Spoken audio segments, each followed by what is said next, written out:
Alberto Medi, buongiorno, grazie di aver accettato il nostro invito per questo progetto di Handwerk in Südtirol, mestieri di ieri e di oggi. Vorremmo iniziare questa intervista come sempre dal suo percorso personale, quindi se ci può raccontare brevemente della sua famiglia, della sua infanzia, quali sono i suoi primi ricordi legati alla sua attività artigianale. Buongiorno anche a voi e grazie per l'invito. Allora, la mia famiglia è una famiglia normale, insomma, mia mamma era una casalinga e mio papà era un ferroviere e quindi mia mamma già da piccola l'ho sempre vista a cucire e a fare i nostri vestiti e lei ha fatto molte cose con le mani, insomma, cose artigianali piccole in casa. E così penso che ci ha anche già tramandato un po' questa passione. E poi ovviamente c'è anche con mia mamma, poi quando ero un po' più grandina, ho potuto fare già tutti i vestitini per le mie bambole e lei mi ha imparato un po' a cucire e a fare a maglia, l'uncinetto, queste cose che penso tutti i bambini un po' hanno imparato nella mia età. Certo, certo. E come si è avvicinata a questo mestiere? Qual è stata la sua formazione che l'ha portata a... Allora, io ho fatto l'istituto d'arte perché in Val Gardena e perché per me sempre l'arte è stata una passione, poi il disegno e la pittura e comunque anche il fatto di fare le cose manuali. E quindi ho deciso di fare l'istituto d'arte e dopo l'istituto d'arte che dà una formazione un po' generale, ho praticamente sviluppato questo, durante la scuola ho sviluppato questo amore per le cose antiche e quindi ho deciso di fare, siccome io ho fatto pittura, ho deciso di fare restauro di dipinti e affreschi. E siccome all'Istituto d'Arte non mi sapevano dare un indirizzo dove continuare a perfezionare questo mestiere, mi hanno detto di rivolgermi al dottor Wolfsgruber, Karl Wolfsgruber, che allora nel 1978 era il sovrintendente a Bolzano. E quindi ho fatto un appuntamento lì, tutta agitata, sono andata lì e mi ricordo entravo in questa camera che si sentiva tutta sto odore di sigaro e lui che era seduto lì e molto severo e gli ho chiesto se lui può dare un aiuto e dirmi dove c'è la scuola migliore per imparare restauro di dipinti e di affreschi e lui mi diceva tutto deciso. Noi non abbiamo bisogno di restauratori di dipinti e di affreschi perché abbiamo già abbastanza in Alto Adige, abbiamo bisogno di una restauratrice tessile. Io non ho mai sentito in vita mia che esiste anche il restauro tessile e quindi gli ho chiesto, ho detto ma mi scusi ma non non sapevo che esiste anche il restauro tessile dove posso informarmi di questo mestiere. E lui mi ha indirizzato a Norimberga che c'era il Germanisches Nationalmuseum e ho fatto un appuntamento lì con la direttrice e loro avevano un laboratorio interno in questo museo dove facevano restauro tessile. Solo che loro prendevano solo persone per il loro bisogno, loro facevano le pratiche lì, però poi si doveva restare lì.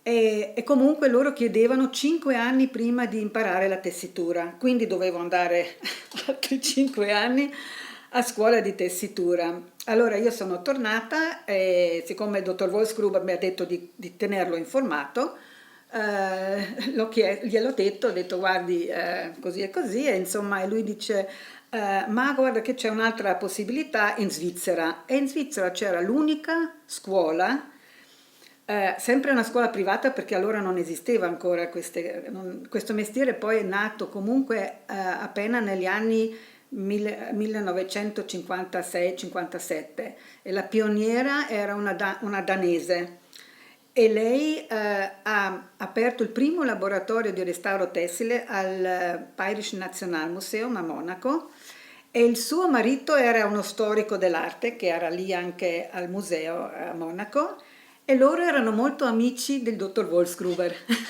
Quindi lui c'era questo collegamento. Allora lui mi disse: guarda che in Svizzera c'è una scuola, è l'unica in Europa che insegna. E allora mi sono rivolta lì e lì c'era un'ex allieva che insegnava di questa dottoressa Müller Christensen che era a Monaco. Quindi e così mi sono informata lì e mi hanno detto sì, devo però comunque imparare la tessitura perché è importante sapere come è fatto un tessile. E allora ho fatto 3 mesi poi lì non mi hanno chiesto 5 anni, ma anche 3 mesi, un corso veloce. L'ho fatto sempre in Svizzera e poi ho fatto 3 anni di scuola alla Fondazione Abeck, che si chiama così questa scuola in Svizzera, vicino a Berna. Interessante, quindi un percorso... Sì, è stata una fortuna alla fine, no? Una cosa, un caso arrivare a questo mestiere, no? Ricorda magari in questo percorso di formazione qualche esperienza in particolare che l'ha particolarmente, che ricorda con piacere o che abbiamo capito che è un percorso di formazione un po' particolare. Ricorda qualche momento magari che ha voglia di raccontarci, un aneddoto che magari Ma io l'incontro mi con ricordo, qualche... sì, ci sono ovviamente diversi momenti perché anche per me poi era tutto nuovo lì, no? E quindi poi era un ambiente molto particolare anche lì. E quindi io mi ricordo il primo momento che sono arrivata lì quando ho iniziato questa scuola, che poi è un museo privato, e fondato da questo signor Habeck, un ebreo, che lui ha iniziato a collezionare quando aveva 19 anni. Lui deriva da una famiglia industriale di Torino dove producevano la seta, facevano tessili di seta. E quindi e lui era molto intelligente, ha costituito questa fondazione per restaurare per restaurare i suoi oggetti, no? E quindi ha costituito questa scuola e insieme il museo dove poi le cose che sono state restaurate venivano esposte. E così ancora oggi. E quindi mi ricordo quando sono arrivata lì, sono rimasta molto impressionata perché gli oggetti che ho trovato lì sul tavolo da restaurare e dove io ho potuto già al primo momento mettere le mani erano i teli avvolti alla cassa alla cassa mortuaria di San Francesco d'Assisi. E quindi è stato veramente un momento, avevo un po' paura anche a toccare, insomma, però lì subito si doveva iniziare a lavorare sugli oggetti, insomma, anche preziosi. E quindi è stato un momento un po'. Poi mi ricordo un altro momento che la prima volta che ci portavano uno scheletro sul tavolo che era vestito, era un pontefice lì della Svizzera, da una chiesa che hanno praticamente tirato fuori da una tomba e ce l'hanno portato sul tavolo alla fondazione e dovevamo svestirlo e poi restaurare questi abiti che erano del 1160, mi ricordo, sì. Aspetta, anche una grande responsabilità, nel Sì, senso sì, sì, sì. con oggetti di Poi grande valore. comunque loro, cioè lì dovevo fare 3 mesi di prova, cioè praticamente loro hanno dato la possibilità a me di provare 3 mesi per capire se veramente è una cosa che mi piace e loro in 3 mesi hanno potuto vedere se veramente è una cosa, se sono capace poi manualmente anche di fare questo Di andare mestiere, sì, avanti, di andare certo, avanti. certo. Andando proprio sul mestiere, che cos'è che la affascina particolarmente del suo mestiere? Beh, intanto mi affascinano molto proprio gli oggetti stessi perché c'è sempre dietro una storia, o quasi sempre una storia, e poi cioè proprio uno può anche un po' sognare mentre sta restaurando, tornare un po' nei tempi vecchi e capire un po' com'era la vita, tutta la parte sociale, insomma è molto bello, insomma è una cosa che veramente ti fa sognare un po' i tempi antichi. Ci fa un po' evadere, ecco. Sì. Sì, sì. Lei ha avuto una lunga carriera, mi sembra di capire, perché ha iniziato veramente Sì, avevo tanti anni fa. 23 anni Esatto. e quindi ormai sono 43 anni che lavoro e sì, sono tanti, però sono passati velocissimi. E in questa lunga carriera ricorda momenti particolarmente, diciamo così, gratificanti per lei? Ma io devo dire che per me tutti i lavori che faccio sono gratificanti perché sono tutti diversi, ogni volta è una sfida per me perché hanno tutti altri problemi e quindi per me sono come dei pazienti. Come un paziente che viene dal medico con il suo male e poi il medico deve vedere ma come facciamo a curare, insomma ci sono poi delle basi, però alla fine ognuno ha il suo problema. Per entrare più nello specifico del suo lavoro, ci può spiegare una sua tipica giornata lavorativa? Sì, poi Se questo esiste anche una sì, tipica giornata. è un po' difficile perché varia moltissimo, no? Perché come detto i problemi sono sempre diversi e quindi però forse sì, posso magari un po' far capire per un oggetto quando si inizia il lavoro su un oggetto, allora la prima cosa Sì. che si fa è fare tutta la documentazione sullo stato in cui mi viene portato in laboratorio.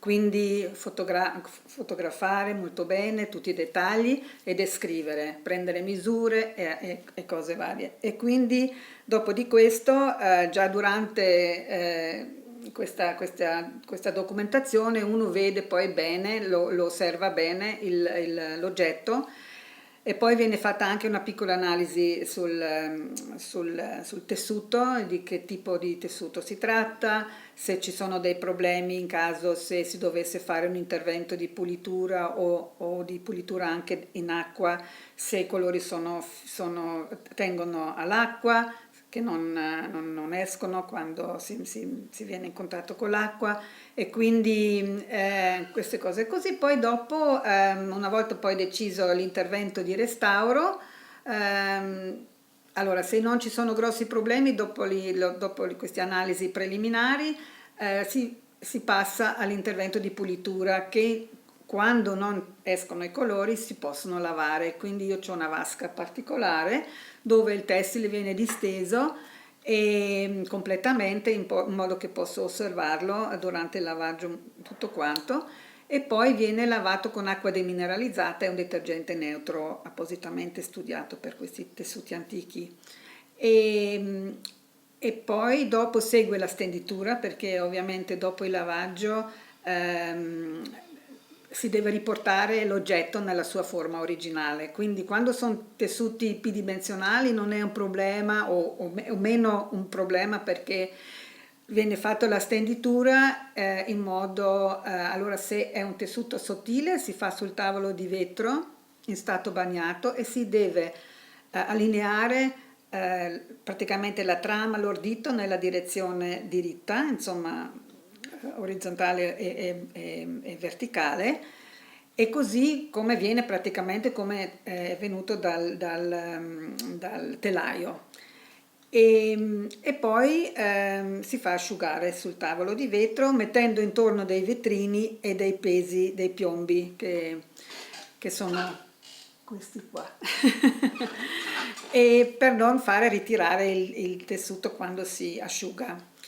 E così il tessuto viene perfettamente diritto. Se sono tessuti con dei ricami, con dei rilievi o cose un po' più grosse, si devono stendere su un compensato rivestito di una plastica che poi viene puntato e disteso con dei spigli entomologici. Praticamente si deve riposizionare tutto fermando poi punto per punto con degli spilli entomologici e così poi fatto asciugare.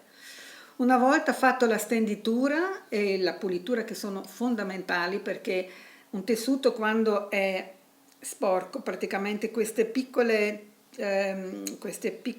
granule di sporco praticamente fanno praticamente rovinano il tessuto, no? Perché fanno, come si dice, un'abrasione, ecco. E quindi è importante togliere questi granuli di sporco, perché già il tessuto è molto fragile perché è antico e quindi lo rovina. In più anche le pieghe che ci sono, perché in genere quando un tessuto viene tutto piegato, tutto stropicciato, anche le pieghe si spezzano con il tempo, perché se c'è la piega, dove c'è la piega in genere poi spesso si spezza. E quindi è importante questo lavaggio, la stenditura e poi dopo il tessuto si può intervenire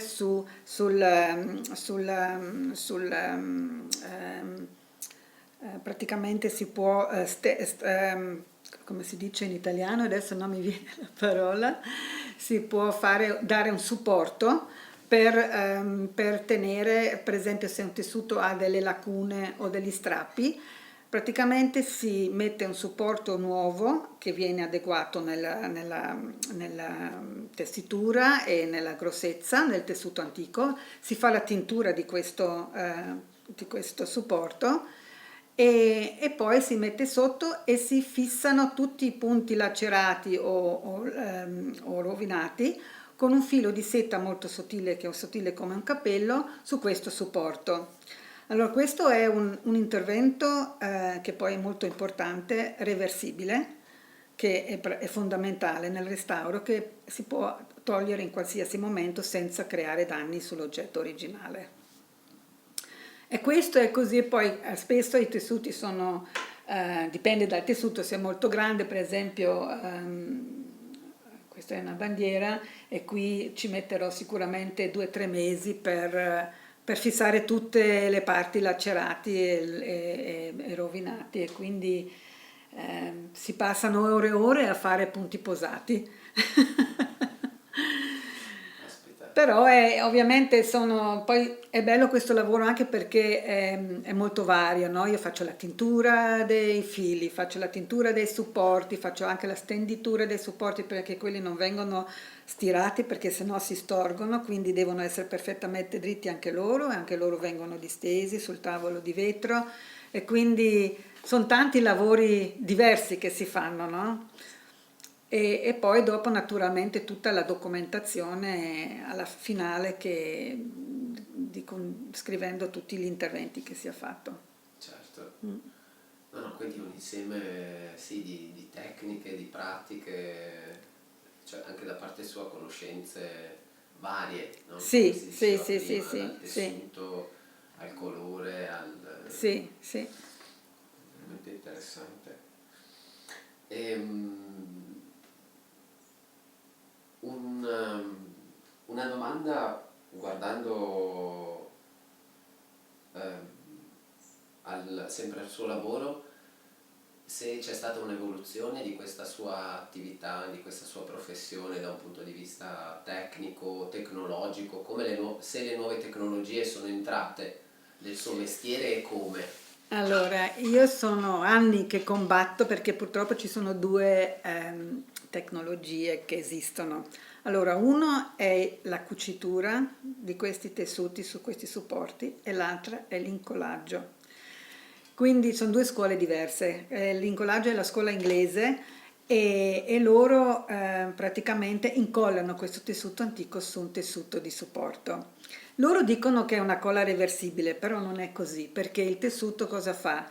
Assorbe questa colla, che poi il fissaggio viene fatto tramite una spatola calda, quindi anche il calore e la pressione fanno male perché il tessuto è già fragile, però loro dicono che questa è la loro tecnica e sono convinti. Quindi già mi ricordo la mia maestra in Svizzera ha combattuto tantissimo contro questa tecnica e convincendo la gente che non fa bene, non va bene. E ancora oggi esistono persone che incollano purtroppo e anch'io continuo a combattere perché purtroppo ehm, io sono stata fortunata perché ho imparato ancora, ehm, ho fatto tanti restauri nella mia scuola, ho fatto tanta pratica e tutta la teoria che ho imparato è stata fatta sugli oggetti, anche la teoria, quindi è una cosa, secondo me, è il massimo. Invece adesso loro hanno collegato questa scuola all'accademia, quindi certe cose le fanno in teoria e certe sono in pratica. Quindi la pratica già è molto di meno e tanta teoria, che poi alla fine non serve a molto perché è una teoria generica che non viene fatta proprio sull'oggetto. E purtroppo a questo un po' mi dispiace perché invece di svilupparsi nel meglio sta andando, perché oggi ormai è tutto collegato alle accademie, tutti devono avere questi diplomi e quindi purtroppo è così. Però io dico nei mestieri artigianali è così importante la pratica proprio non deve mancare. E io vedo anche, io ho avuto diverse ragazze da scuole, per esempio che c'è una scuola a Brescia, dove c'è anche la direzione tessile e ho preso queste ragazze per fare lo stage, hanno fatto 2 o 3 mesi di stage qua, ma non sapevano le tecniche, cioè proprio le minime tecniche loro non erano alla conoscenza e quindi ho detto ma è così importante. E il problema era che soprattutto in Italia, che anche i professori che hanno insegnato là non avevano una scuola dove imparavano bene il restauro. Quindi è nata un po' così. Io poi ho insegnato anche 2 anni a Roma, all'ICR, Istituto Centrale di Restauro, e sperando di poter, però era veramente un problema perché loro hanno i loro metodi, e cioè è una scuola statale, quindi è difficile cambiare le cose, no? Certo. Però devo dire che questo un po' mi dispiace perché ancora oggi vedo degli oggetti che vengono restaurati malamente e quindi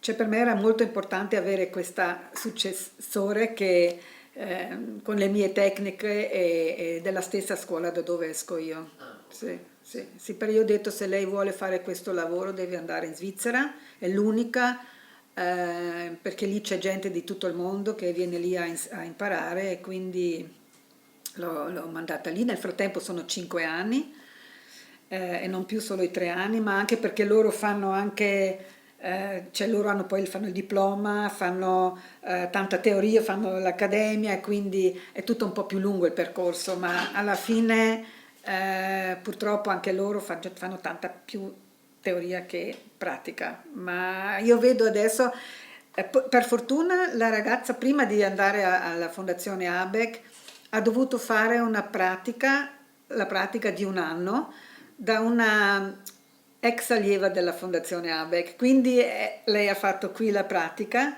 e quindi ha già imparato molto, no? Infatti lei ha detto ho imparato più qua 1 anno che lì 5 anni perché ovviamente poi erano più ragazze, è cambiato tanto adesso in questa scuola perché noi eravamo in 3. Una al primo anno, una al secondo e al terzo, quando quella del terzo anno ha finito si rientrava quello del primo anno, no?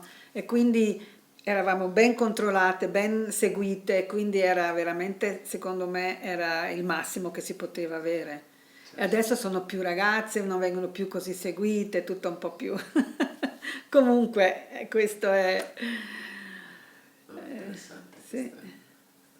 È cambiato un po' È tanto, ma questo cambiato. io sento anche da altri artigiani che purtroppo le scuole sono troppo teoriche, manca molto la pratica, perché qui alla fine uno deve lavorare sugli oggetti, no? E poi si fa presto a rovinare qualcosa, no? Non è che sono tante cose, poi soprattutto sono oggetti sempre diversi, quindi devi avere una grande esperienza prima di poi metterti. Io mi ricordo poi alla fine sono stata ancora 2 anni a fare, ho fatto l'assistente lì al museo, nel laboratorio di restauro e quindi ho imparato moltissimo lì, in più ancora che nella scuola ho dovuto riprendermi un po' la responsabilità anche, no?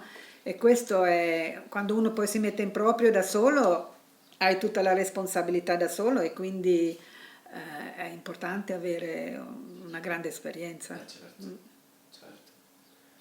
E quindi per capire i suoi clienti, che tipologie di clienti ha? Allora, io lavoro quasi solo con enti pubblici, Ok, soprintendenza, musei, poi sì, sono le chiese, sono conventi, insomma, privati pochissimi, perché purtroppo il tessile è sempre un po' un Stiefkind nell'ambito dei restauri, perché il tessile è sempre o quasi sempre un oggetto d'uso. Non è come una statua o un quadro che viene usato solo per decorare così, ma un tessile, tutti portiamo i tessili, tutti, anche gli arazzi sono stati degli oggetti d'uso, perché nei grandi palazzi con il freddo che c'era loro hanno messo gli arazzi, sì, anche per decorare, però anche per il caldo, per tenere caldo, no? certo. E quindi, e quindi non vengono considerati così come oggetti d'arte. E quindi sono sempre gli ultimi un po' a essere considerati un po' importanti, no? E, però vedo che adesso io mi ricordo quando ho iniziato qua in Alto Adige a lavorare, poi dottor Wolfsgruber, lui mi ha mandato proprio per una cosa precisa, lui voleva che io poi restauro tutti i tessuti importanti medievali del Museo Diocesano di Bressanone. Però io tornata non è che mi dava subito il lavoro, ho aspettato 3 anni e mezzo per avere un lavoro da parte sua, quindi sono tornata qui, mi sentivo obbligata anche a tornare perché lui aveva mandato allora già 2 suore da Bressanone a Monaco a imparare, poi loro sono tornati e non hanno fatto più nulla e lui era molto arrabbiato, quindi lui mi raccontava questa cosa, ho detto mi sentivo obbligata a tornare, no? E quindi sono tornata a Bolzano, ho aperto il laboratorio e quindi non sapevo neanche se poi il lavoro c'era o non c'era, però io devo dire dal primo giorno io ho lavorato, cioè, e poi si è espansa la voce e ho lavorato poi dalla Sicilia, in Calabria, in tutta l'Italia e anche all'estero. Sì, sì, poi veramente la voce si è sparsa tra i musei, tra le soprintendenze, senza mai aver fatto neanche pubblicità o... Sì, sì. Sì. Ah, quindi questo è un mestiere che anche per l'Alto Adige è importante. Sì, perché noi abbiamo tanti oggetti, soprattutto anche nelle chiese, anche se poi durante le guerre le cose sono state poi esportate in Austria, tante, abbiamo tanti al Museo del Ferdinandeum o anche a Vienna, le cose più importanti purtroppo. Abbiamo tante cose barocche, però sono comunque delle cose, le chiese hanno tanta roba, quindi... però anche loro i preti, loro li consideravano sempre degli abiti da mettere, insomma, poi... E siccome una volta questo mestiere nelle chiese lo facevano le suore, perché loro restauravano le cose delle chiese, no? Tutti gli abiti sacrali e quindi, però loro hanno fatto delle cose nel loro meglio, ecco, loro questo sapevano fare e hanno cercato di salvare poi certe stoffe perché loro hanno capito che sono delle cose preziose e ovviamente hanno tagliato davanti quando era rotto, hanno messo da un altro pianeta, hanno messo il pezzo in quella rovinata, insomma ha fatto dei patchwork un po', no? E oggi troviamo ancora queste cose qua. E soprattutto spesso loro lo hanno cucito poi con macchina che poi sono cose non reversibili spesso. Però loro l'hanno fatto nel migliore modo che loro potevano e sapevano, no? E oggi ovviamente dobbiamo cercare che queste cose non succedano più, insomma, perché comunque se uno capisce quanto lavoro c'è dietro a fare un tessuto, cioè, allora forse capisce quanto è prezioso, perché a volte è più lavoro fare un tessile che un quadro, perché pensare soprattutto anticamente, cioè tutta la cultura, come si dice, tutti i bacchi da seta, no? Che c'erano anche qui da noi, c'era tanta,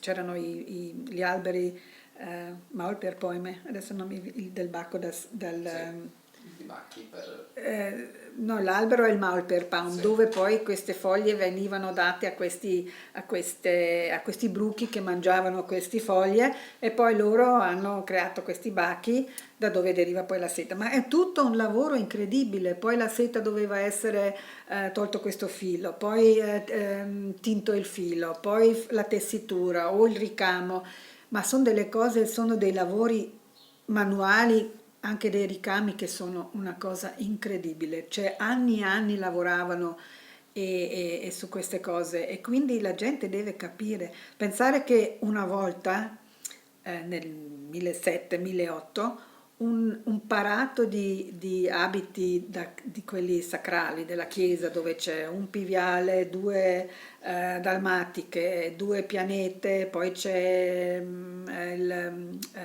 l'antependio per l'altare e tutti questi piccoli accessori, costava uguale come un maso intero con tutto la sua campagna. mamma mia, Quindi erano grande cose valore. di grande valore e oggi non si riesce più a capire, no? Quanto costava la seta, quanto era preziosa la seta, no? Che potevano portare solo la gente di un certo livello, no? Certo. Ehm, quali sono le maggiori sfide nella sua professione? Questa è una domanda. Beh, io penso che è ogni volta una sfida, perché come ho già detto prima, ogni oggetto è diverso e quindi... Però forse le sfide più grandi sono sempre quando si tratta di tessuti tombali. Ehm, Perché c'è dietro anche forse ancora un po' più rispetto perché c'è sempre, si sa chi c'è sotto questi vestiti, questi abiti e c'è già toccare il morto, insomma, per me è sempre un grande rispetto, insomma. E quindi questo forse è un po' la sfida più grande sempre per me quando devo restaurare abiti derivanti da delle tombe. Certo. Sì. Allora, ci avviamo alla conclusione con una domanda sul futuro di questa sua attività, di questo suo mestiere. Ehm, lei ha parlato anche di una scuola sua, avevo capito prima che lei ha una scuola o qualcosa. No, io stesso no, io Ah, ok, ho solo preso sempre delle delle stagiste stagiste, per ok. fare sì, la pratica, Sì, perché mi sembrava importante fare vedere a loro che non è abbastanza ancora quello che loro imparano nella scuola. ok. Sì, Sì. questo per me era per questo, sì. Quindi come vede questa sua professione, questo suo mestiere nel futuro e che cosa vorrebbe dire alle nuove generazioni che Sì. questo in parte l'ha già detto, che si Allora, vogliono... per me è molto importante dire una cosa, cioè io vedo che oggi, siccome i giovani spesso non conoscono le tecniche, allora cosa dicono? Non si può fare, non si può fare, non si fa più, perché non conoscono la tecnica come affrontare certe cose. Allora lasciano stare. Allora io dico sempre, anche non fare niente è una grande responsabilità e quindi devono capire che è sempre si devono arrivare a dei compromessi anche quando si fa il restauro e si deve sempre capire dove c'è il il limite. limite e questo devono imparare a capire che non fare niente è anche una responsabilità perché questi oggetti se no vanno persi, perché oggi purtroppo c'è la tendenza spesso di fare tante analisi, di scrivere sugli oggetti e di pubblicare e l'oggetto viene dimenticato. e non ci sono più i soldi per il restauro perché fanno pubblicazioni e fanno tante analisi che non servono a niente. E quindi le analisi, io li faccio le analisi quando vedo che c'è l'importanza di farle e che mi dice qualcosa che devo sapere per andare avanti col restauro o che sono importanti per la storia, ma non analisi per fare analisi. E questo per me, io devo dire che si deve, è molto importante imparare bene tutte le tecniche di restauro. Questo è importante per poter intervenire e per salvare per il futuro questi oggetti così preziosi. Grazie, Prego. grazie Irene Torri, grazie.